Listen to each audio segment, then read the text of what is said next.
김민재가 이렇게까지 앞으로 튀어나간 상황이라도 여차할 땐 재빠르게 복귀할 수 있는 스피드가 있다. 따라서 기본적으로는 최후방에 우리 숫자가 3명 뿐이지만 김민재가 빠르게 복귀하면서 숫자를 늘려줄 수가 있다.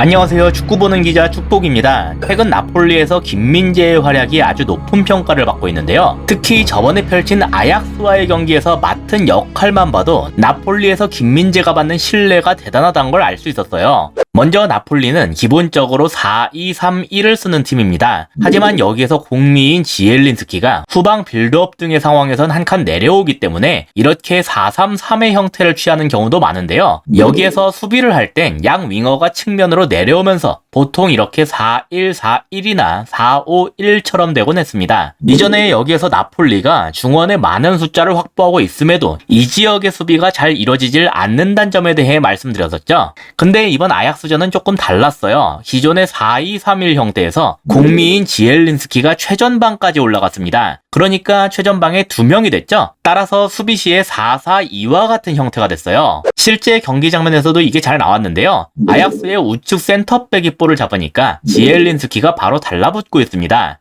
옆에 있는 좌측 센터백은 원톱인 라스파도리가 잡아줄 수 있는 위치예요. 즉 최전방 투톱으로 상대의 센터백들을 하나씩 잡고 있는 셈인데 이전에 4-5-1 형태였다면 불가능한 방식의 수비였습니다. 원톱 혼자서 2명의 센터백을 모두 막아줄 수 없기 때문이죠. 즉 나폴리는 이번에 수비 시에 최전방 숫자를 하나 늘리면서 아약스의 최후방 라인에까지 적극적인 전방 압박을 시도했다. 그렇게 볼 수가 있겠습니다. 다만 그럼 아약스가 이걸 풀어나올 수 있는 방법은 없었냐? 사실 이게 오늘 김민재의 활약과 직결되는 부분인데요. 아약스는 4-2-3-1 형태로 나왔어요. 여기에서 중요하게 볼 곳은 중원입니다. 아약스는 총 3명의 선수가 있죠. 반면 나폴리는 지엘린스키가 최전방에 합류했기 때문에 로보트카와 앙귀사 둘밖에 없는 상황이에요. 그리고 이 둘의 전술적 마크맨은 위치상 아약스의 좌우측 중미가 될 수밖에 없다. 이 말은 즉 아약스의 공격형 미드필더를 나폴리의 중미들이 잡아줄 수는 없다는 뜻이 됩니다. 물론 나폴리의 전방 압박 때문에 이 공미에게 볼이 투입되는 것 자체가 그렇게 쉬운 일은 아니었어요. 하지만 그들이 개인 능력이나 2대1 패스를 통해서 하나만 벗겨낼 수 있다면 공미까지 볼이 투입되는 것도 불가능한 일은 아니겠죠. 여기에서 김민재의 등장입니다.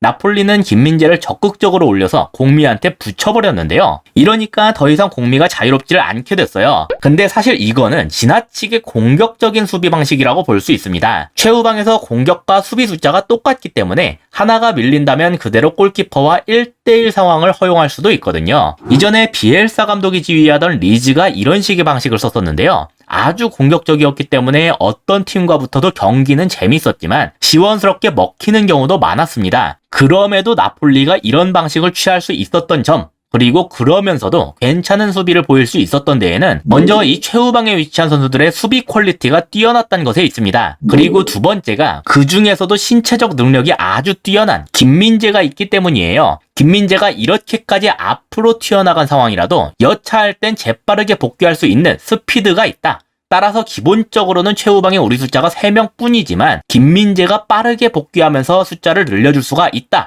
아까 보여드렸던 장면이죠. 여기에서 압박을 받던 우측 센터백은 우측 중미에게 볼을 넘겼습니다. 그래서 지금 그의 전술적 마크맨인 로보트카가 튀어나오는 중인데요. 반면 좌측 중미는 앙귀사가 잡아주고 있죠. 하지만 이러면서 그보다 뒤에 있는 공미는 이제 잡아줄 선수가 없게 됐어요. 하지만 일단 로보트카의 압박 덕분에 우측 중미로부터 전개가 이뤄질 수는 없었습니다. 그래서 골키퍼한테까지 넘기게 됐는데 그 골키퍼도 줄 곳이 마땅치가 않았어요. 나머지 선수들을 모조리 1대1로 붙잡고 있으니까 당연한 거겠죠. 게다가 라스파도리가 패스기를 방해하는 루트로 골키퍼한테까지 압박을 들어오고 있기 때문에 판단할 여유도 그렇게 많지 않았는데요. 그래서 냅다 롱패스를 때렸습니다. 나폴리의 투중미가 거의 우리 진영 박스 앞까지 올라온 상태니까 앞에 멀리 있는 아약스의 공미를 얘네가 잡아줄 순 없겠죠. 그래서 이 롱패스 자체는 꽤 괜찮은 선택이 될 수 있었는데 롱패스가 날아올 때의 모습을 보면 이렇습니다. 여기에서 김민재의 위치, 사실 센터백 치곤 이상한 위치예요. 뒤로 한참 뛰어가고 있는 중인데도 풀백보다 여전히 앞에 있는 중이죠. 그리고 다른 센터백인 라흐마니와도 거리가 상당히 멀다. 이건 김민재가 방금까지 공미를 잡고 있었기 때문입니다. 그래서 한참 올라왔다가 롱패스가 쭉 하고 들어오니까 그걸 보고서 해당 위치로 돌아오고 있는 중인 거예요. 덕분에 이 롱패스는 쉽게 막아낼 수 있었고 나폴리가 공격권을 되찾을 수가 있었습니다.